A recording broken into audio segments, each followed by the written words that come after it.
Sound system check. Sound check.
Alright guys, let's start the session. Counseling at workplace. It's a very interesting area. I hope that everyone can see the screen now. The presentation is on. So, if you have any questions or any concerns, you can simply type on the live chat and I can get back to you. So thanks for watching and welcome to the Counseling at Workplace program. Alright, let's do this.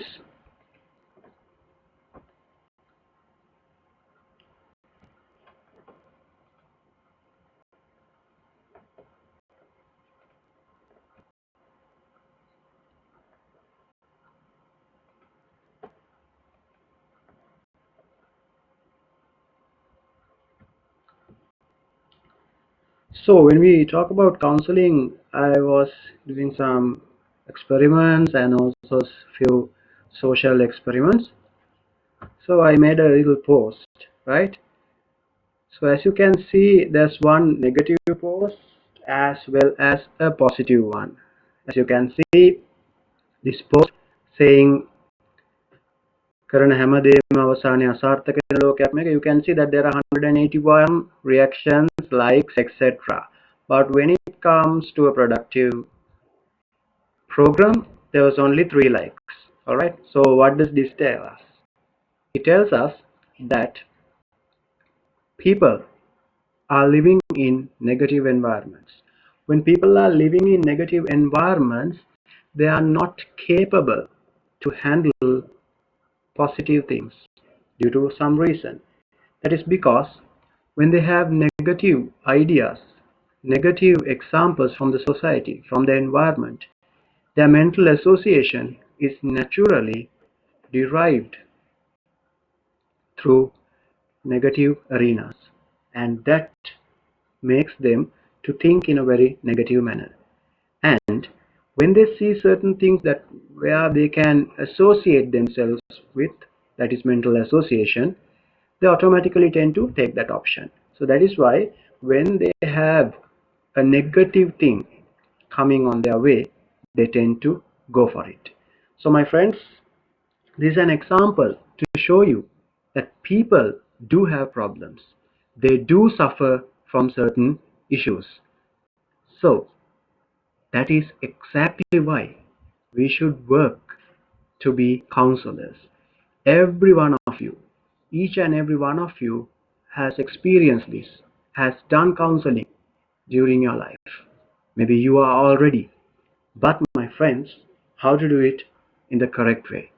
Today we are going to discuss as to how we can do this right in terms of your organizations, and also this will be helpful for you in terms of doing your own counseling at personal capacities. Alright, let's get right to it. Why counseling? What is the reason? Why should we do counseling? First reason is we face different problems in our day-to-day life. It can be personal or it can be work related. But the fact is, my friends, we are facing problems. So we need certain solutions to overcome those things. Next one is the gravity or the severity can vary, and it will determine to what extent it affects us personally or our work. So based on the gravity, the severity, how we feel rather would contribute to what happens to us in our personal life as well as our official work under official capacities. Next one is we have to understand that we have problems. So we need help. Yeah, we need help. We need help to analyze and solve our problems and to take decisions from time to time. Because this is a social environment that we are living in. We are social beings, social creatures. We need each other. We need the support. And because of that support, we tend to get the help of others to get our problems sorted. So that is exactly why, my friends, you need to ensure that you take the right decisions with the right mindset. And if you are not having that mindset, to get help. That could be a friend, a counselor. And today, you are going to learn how to become that person, who is a counselor and a friend who can help people to change their lives. Next one is when problems affect us personally, we are often not very good at all when it comes to systematically and effectively dealing with those things. Because once the problem hits our way, we are mentally affected. When we are mentally affected, we find it quite difficult to handle such situations, and that is totally normal. That is something that could happen to any of us. And that is exactly why the concept counseling is on the board. And also, my friends, problems sometimes could be only work related and may cause performance problems. When you are having issues at work, when your problem is with work, what will happen is you will find it difficult to focus. The lack of focus will definitely turn to be a problem. That is, you will have a lot of issues. You will fall into trouble. And that is why we need somebody to help us. That is why we need counseling. So now you know why we need counseling. Let's get to business and learn as to what we can do as counselors in our day-to-day life in real practical scenarios. Alright, let's move on. This is something that you have to understand. There are certain things that are not covered under counseling. Now, many people are having a wrong impression when it comes to counseling. People think counseling is about advising done by the counselor. No, counseling is not about advising, but it is about helping someone to find the right solution. You have to understand it is about helping someone to find the right solution. So, in counseling, we do not advise. The second one is, in counseling, there is no psychotherapy. We don't conduct psychotherapy or treatments for severe mental illnesses. For that, you have to go to a psychiatric or seek proper attention, because counseling is about giving a helping hand, supporting a person to go through a certain life experience and have their own solutions for that aspect. Then finally, this is not about solving all life's problems. Counseling is not about solving all the problems. Counseling is about handling a particular scenario where a person comes with a problem and you talk to them, you give them a solution, and that ends there. This is not a wholesome approach to find solutions to all the problems that we face in life, but to identify and narrow down a specific problem and to support towards getting through that and come out victoriously. So my friends, you have to understand these basic principles in terms of counseling, because it is very important that we have our focus right, because if we lack focus, automatically as a counselor we might face difficulties and failure at the end. Okay, let's learn. Now, a lot of people ask this question: how to identify a prospective counselee? How to identify a person to be counseled? How to identify a prospect? Yes. Let me give you 6 methods as to how you can identify whether a person needs counseling or not. Right. The first one is, they have problems that they can't solve alone. They can't solve it alone. They are alone and they can't solve it alone. So that is exactly why someone has to step in and support that person to win this scenario. Next one is, they seem to show a very troubled, tensed, or anxious sort of a behavior. They are troubled, they get tensed very quickly. So it is easy for you to identify such people when they have a certain way of behavior. Next one is, you can notice a behavioral change that is very much noticeable. When you talk with them, you feel, okay, this guy or this girl, this lady is having some problem. There is a noticeable change over a certain period of time, which is very short.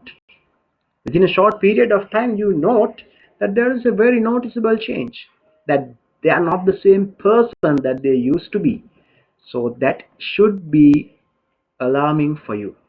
That should be something that you should look into, and that is something that you should address.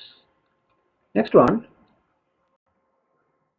they are not responding to usual motivators. Now, in an organization, we are giving a lot of motivators. When they perform, we tend to give them a salary hike, maybe non-financial motivators, maybe a tap on the back, maybe a certain, right? And sometimes a little discussion for them to realign themselves with the focus and help them to go through the way, to rather to change the way and to go through their life to be better. But my friends, you have to be very keen. You have to be very much updated as to how people behave. So you have to have an open eye.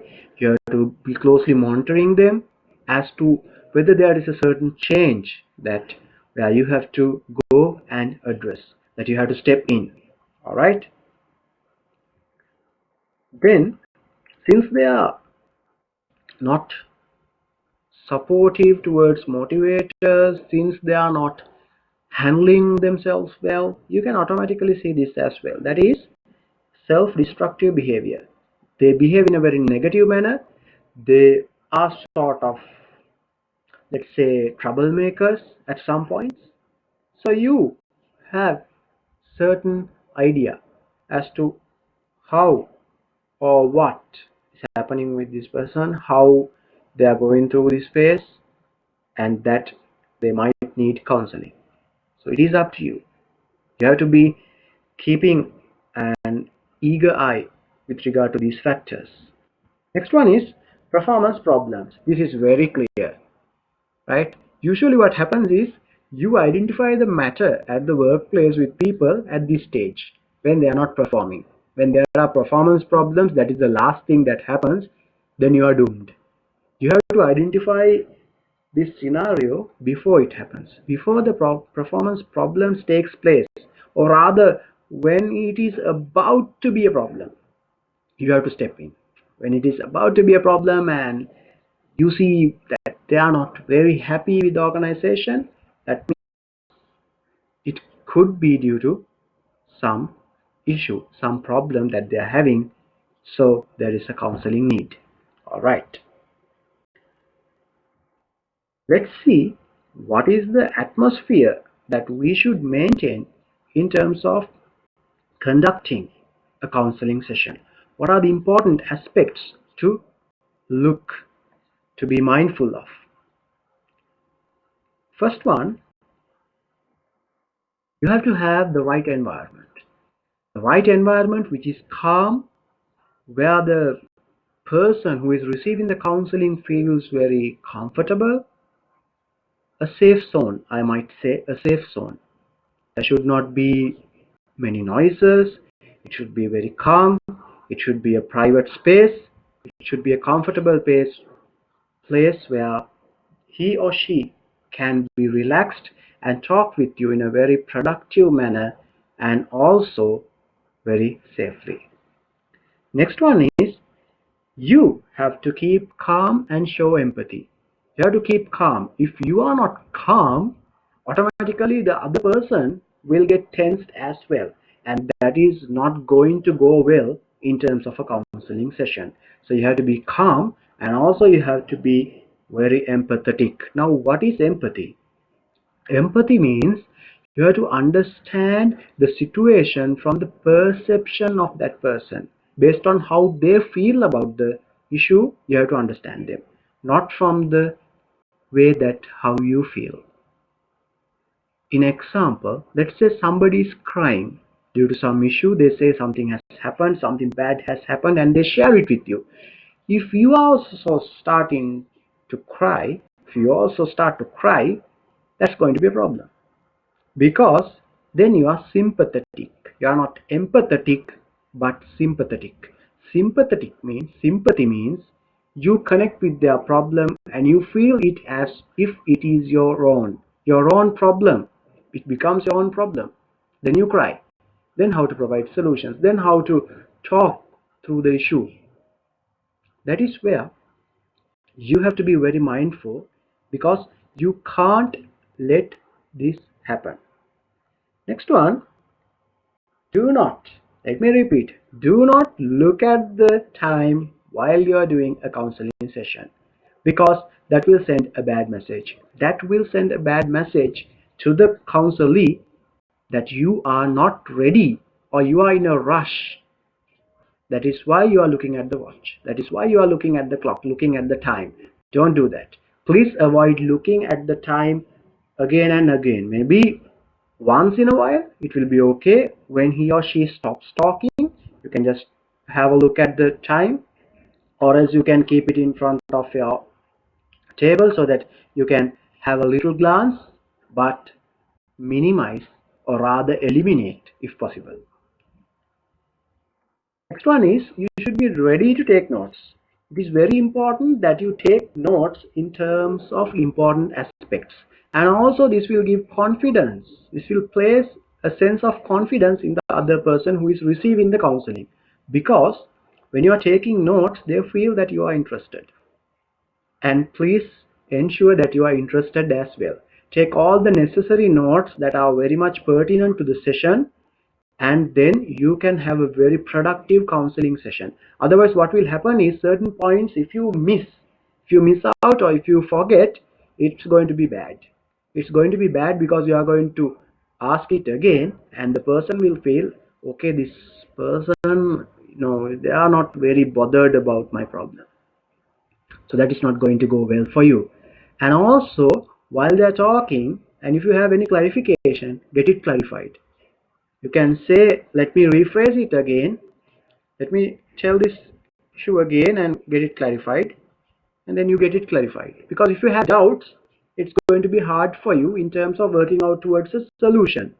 And also, when you clear your doubts, when you ask for clarifications, the other person feels, okay, this person is very much interested in my problem. That is why they're asking for clarifications. They are focusing. And that also then again creates a sense of confidence, and also they feel that they can work through towards a solution with you. Next one, you may think, what's the length that should be when it comes to a counseling session? What is the length? Yes, usually it should be 40 minutes, but you can go up to 75 minutes. This is the recommended time, because beyond that, the conversation will not be very productive. So, since it is not productive, you cannot expect to get good results. So that is exactly why that you should limit your counseling sessions to 40 minutes up to 75 minutes. That is the maximum. And also, this helps you to go for another counseling session which is much more productive than the earlier one. Why? Because when we have few counseling sessions, from each counseling session, the counselee gets the opportunity to learn something new, to reflect on the things that they discussed with. The things that they discussed with you can be self-reflected.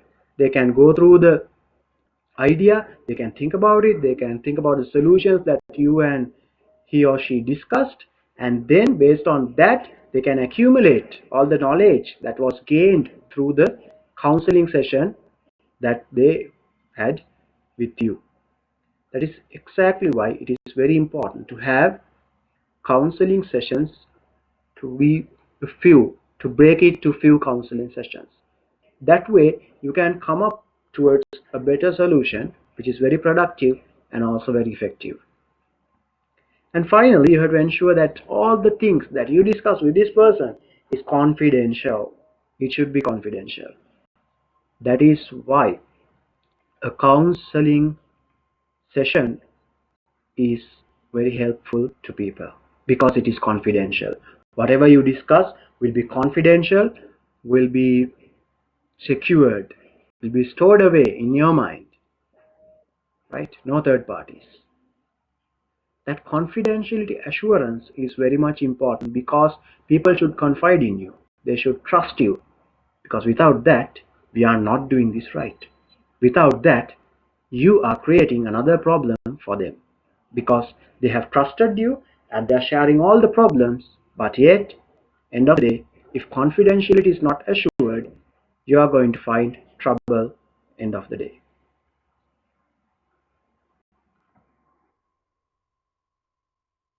Now let's get to the business. How to do a counseling session? What are the practical aspects? How to ensure that you are doing it right? Phase 1. I'm going to talk this through 3 phases. This is the phase 1. When you finish these 3 phases, you will have a pretty good idea as to how you should conduct a counseling session. Now we are going into the practicals. First one is, you have to help them to define their problem. They should be able to define their problem as per their view. Are you with me? They should be able to understand and define the problem according to their view. So you have to understand their problem according to their view as well in the phase 1. Next one is, you have to ensure that your perception is aligned with the perception of the counselee. As I said, the perception of the counselee should be understood by you in terms of the problem. And also, you have to ensure that the understanding is very much clear. That is why I said to have clarifications.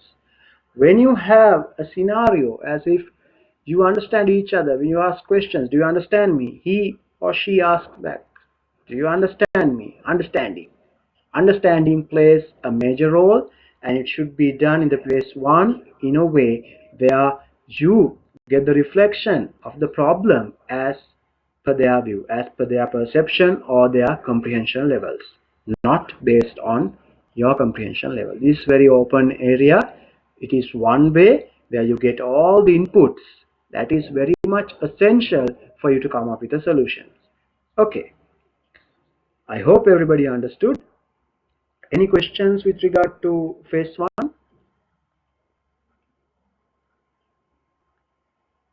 You can post your questions if you have any questions regarding to the phase 1, and I will be more than happy to answer you.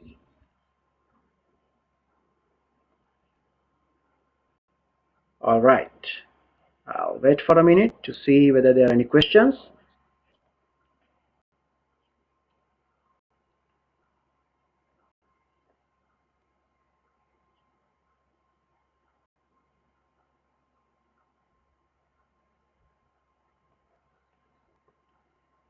Okay, let me move on. If you have any questions, just type on the live chat.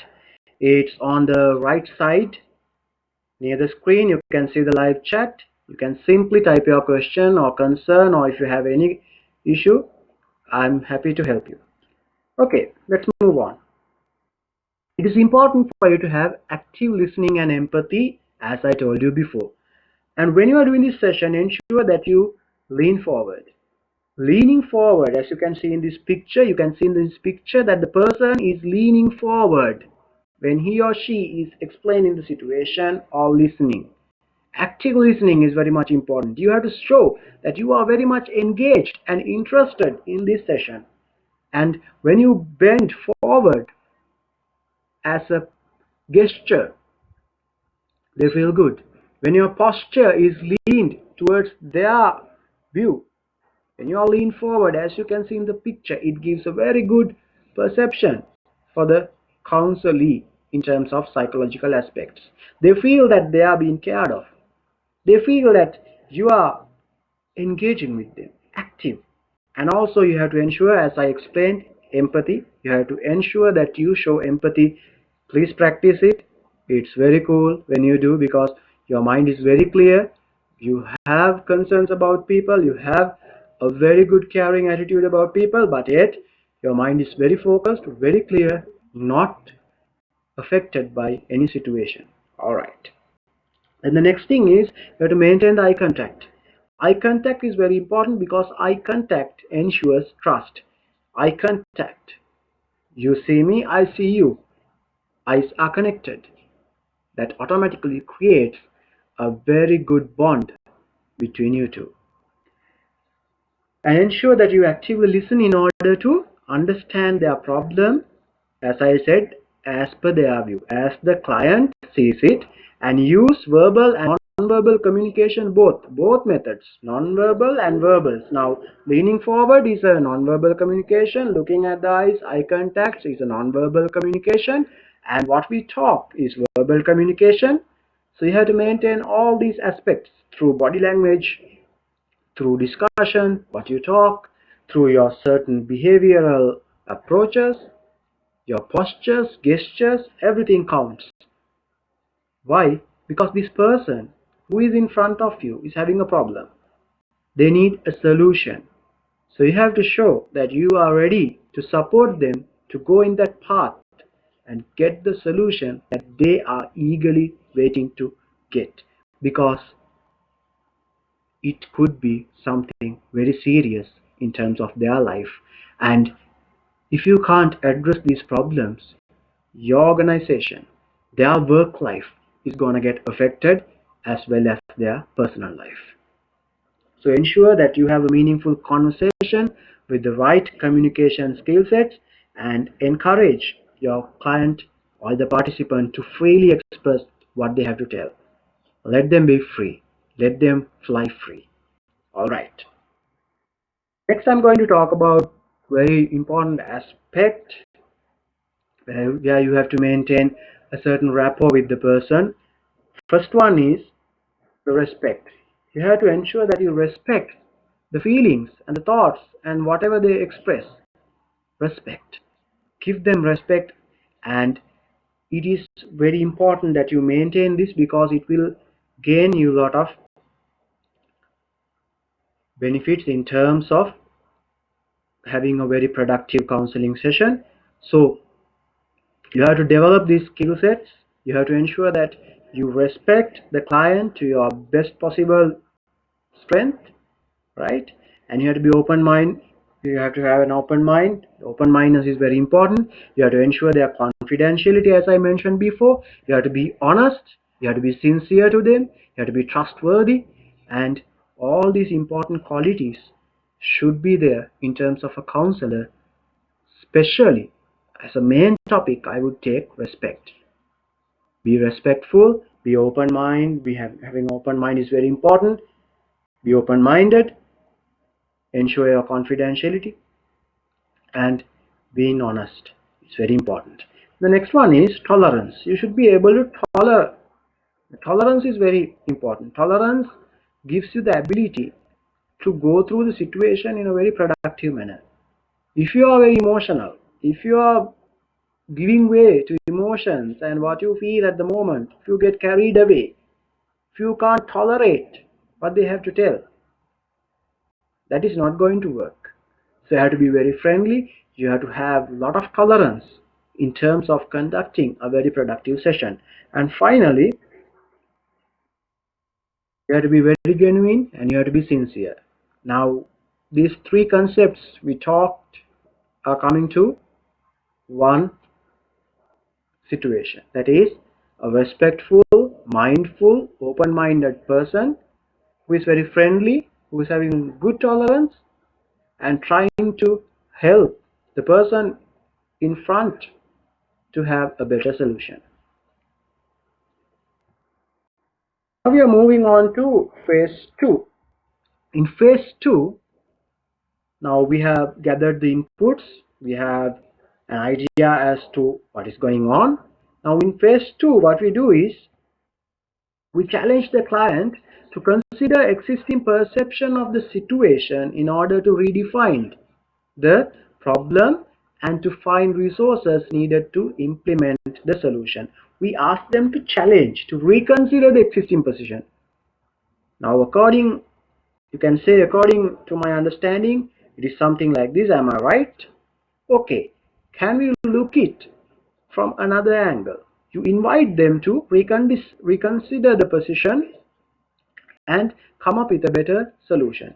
That way, what happens is they by themselves are able to redefine the problem and look at it with a different angle, and ultimately you can come up with a lot of solutions that could be implemented.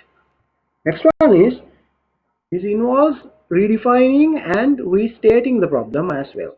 You have to redefine, restate the problem, and this process will help you to go towards a very probable solution. That is because when we redefine a problem, when we restate the problem, automatically we start seeing what we have missed, what we have lacked. And also this gives a view from another perspective. Another perspective could be brought in, because every situation that happens to different people will be looked at by different people with different perspectives, different angles. But the person who goes through the problem will know what is happening exactly, because they are the ones who are suffering from it. But there will be a lot of angles, a lot of views. So you have to get these to the table. You have to table these views and find solutions among a lot of options that are available in terms of a problem. Next one I want to emphasize on, the aim is to achieve a shift in thinking. You have to probe and penetrate the issues so that both can arrive at a clear understanding with regard to the real situation, and also you have to ensure that you do it in a very mild manner, because usually there are two things: actual situation and the perceived situation. A person will be looking at a problem based on their perception, as we discussed, but the actual situation might not be that difficult. the actual situation might be something different. So you have to ensure that you do it in a very mild way. Here we challenge in a very mild way. Let me rephrase. We challenge their thinking so that we can redefine the problem, restate the problem, and to find a way through probing, through supporting them towards selecting the right option, towards going to the right solution. So that is phase 2. First we get the input, now we shape it up, we challenge it in a very friendly manner, of course. Alright, then the last phase, the phase 3. In phase 3 what we do is we give them a lot of options. Now in phase 2 we discussed and we have a lot of options already. Now we have tabled them down, we are clear about what are the available options for us, so we create different paths. As you can see in the picture, we are giving them different options or alternatives or different course of actions for them to overcome the problem. That way, when you create multiple options, automatically the person is very much comfortable to select one of the options that is available, or maybe it could be few of them, a multiple option selection, so that you can come up with a better solution through multiple options. The next one is you have to offer your assistance. You have to offer your assistance to solve the problem. It's like lending a hand. As you can see in the picture, the other person is down and the person in the blue color is giving their hand, a lending hand, a guide, a friend who is supporting them and offering assistance to solve the problem. And the final one, as I said, you have to be a friend and a guide. Whenever possible, try to allow the client to draw their own resources. Instead of you jumping out at the situation and jumping in the situation and trying to solve the matter, it is better that you help them to find their own strengths, their own solutions, their own resources to cope up with the problem and to overcome it. And you can be their guide. You can be the friend that holds their hand. Holding their hand, you will get them through the trouble. You will walk with them in their path so that they can find their own strength and own resources to come up with solutions. All right. So we have covered the phases by now. So these are the 3 phases that you go through when you're doing a counseling session. I hope you have a very clear idea by now as to what could be done. At the first stage, it's about getting the input. Second stage, you redefine the problem. And in the second phase, you come up with different solutions. And finally, we table them all and go towards a selective course of action by guiding them to find their own strengths, own resources, because people have unlimited power if we guide them right to go towards their problems and win them all in one go. All right. Let me explain important steps in terms of phase 3. First one is develop alternatives and ascertain the pros and cons of each.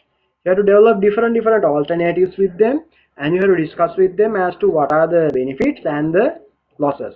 Benefit, gains and losses, pros and cons. What are the positives, what are the negatives in terms of different alternatives that we have. You discuss with them, and finally you go towards the original or the selected option that you can find the solution and move along with. Next one is you have to choose the best alternative or the mix of alternatives, as I told you earlier. It could be one alternative or it could be a mix of alternatives. It doesn't matter as long as it is doable, it is achievable. So ensure that you do this right and you can have very good results. And the next one is you have to ensure that your alternatives are prioritized, that you have prioritized the alternatives so that you can get the right course of action, because some alternatives should be taken at the latter stage in terms of solving the problem, but if you don't prioritize, it's not going to end. So it is very important that you prioritize the alternatives and have the right course of action that is required to solve the problem through a very friendly discussion. You help them choose, you help them prioritize, and you are done with it, and it is going to be great. Then it is very important that you develop an action plan for implementation. There should be an action plan. Now there are a lot of alternatives, there are a lot of options, you have selected them. Now what is the cause of action? What is the action plan? This is very, very, very important. Why? Because without an action plan, nothing is going to happen. If you don't have an action plan, it's going to be a failure. So it is a must that you come up with an action plan that is doable and prioritize the different alternatives that you have discussed with them to go towards the right solution. Then the next one is setting long-term goals and short-term goals. Now there are certain actions or alternatives which you can opt for in the near future, immediate actions. And there are certain things that could go up to medium term, maybe 3 months, 4 months, something like that. But there are certain aspects where you have to set long-term goals, because without doing short-term goals, you can suddenly go and achieve the long-term goal. So it is important that you set immediate, short-term, medium-term, long-term. Likewise, different goal setting is very much important, and help them to achieve their targets within the time frame that you and that person discuss and come up into agreement with. All right. Then you have to determine ways of measure as to how the client is progressing. There should be a method to measure, maybe a timeline, maybe certain achievements. Let's say they are unable to do some exam. So enabling them to do that exam, what is the measure? You check whether they have studied, you check whether the knowledge is up to date, and end of the day, the final measure is the exam result. Likewise, you have to ensure that there is some measure that you can use to identify what is happening, and that you can come up with solutions to solve the issues. Give me a second.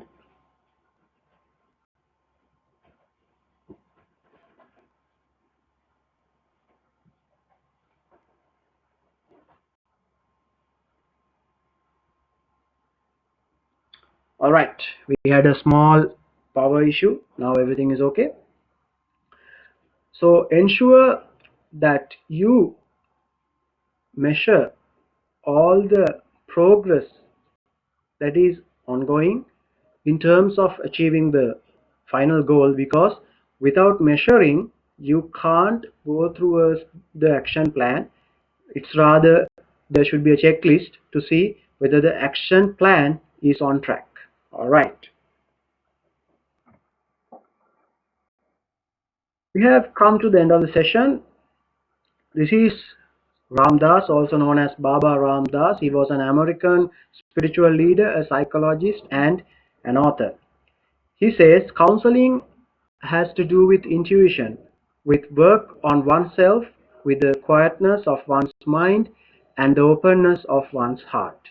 This says it all, my friends. This says it all.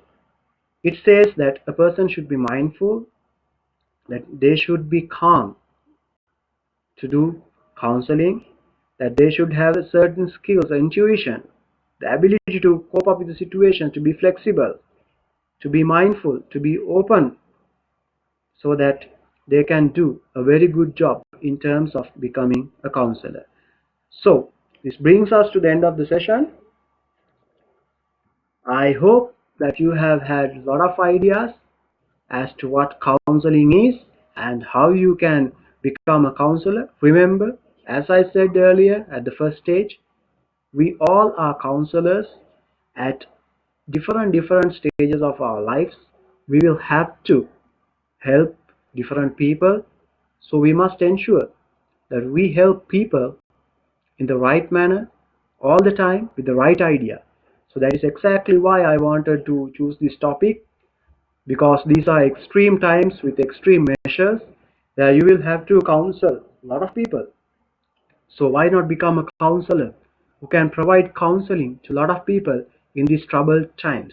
So that was the idea. So I hope you have gained a lot of inputs in terms of becoming a very good counselor, and hopefully you will gain the benefit out of it, and also you will enlighten a lot of lives and make a lot of people happy to reach their organizational objectives as well as personal objectives. So wish you all the best. Thank you. Good luck. And if you have any questions, I'll be here. I'm happy to help. Please put your questions and I will be happy to answer. I'll be looking at the live chat now. If you have any questions, please drop it now and we can wind up the session. And please also let me know what you think about the session, and I'll be very much glad to see the feedback in the live chat. Now it is your time. Let us discuss the discussion time.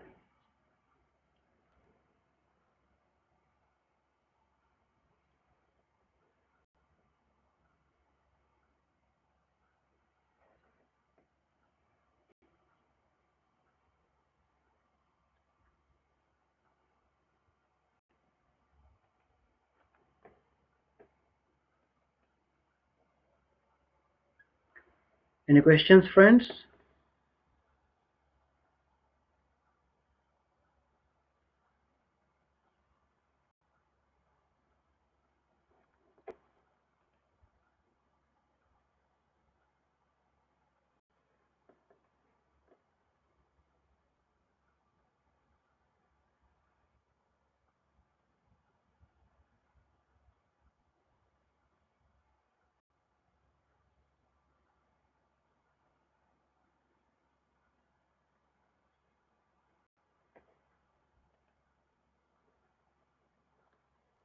All right, I don't see any question as yet. Let's wait. Please ensure that you give a feedback. Whatever you feel, you may write down on the live chat.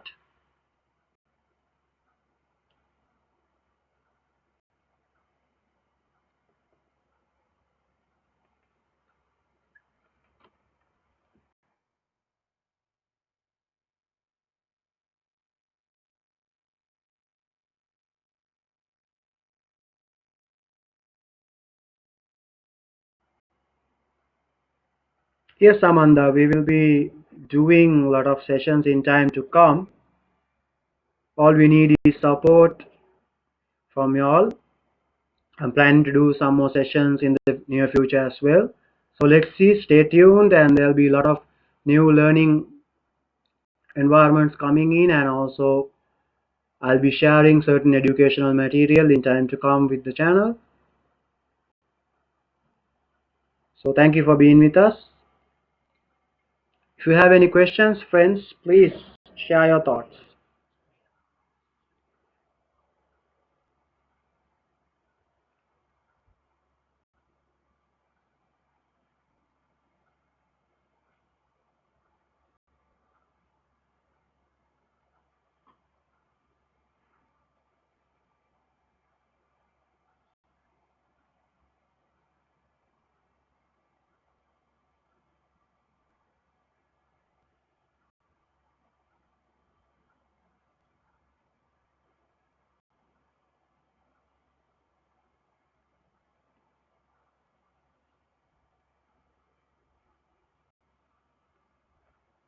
Okay, I see that 8 people have liked the session. Please be kind enough to share your thoughts in terms of the program by using the live chat.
All right. So thanks for the participation, and I wish you all the best to be very successful counseling professionals at your workplace as well as your personal life. All the best. Thank you. Let's wind up the session.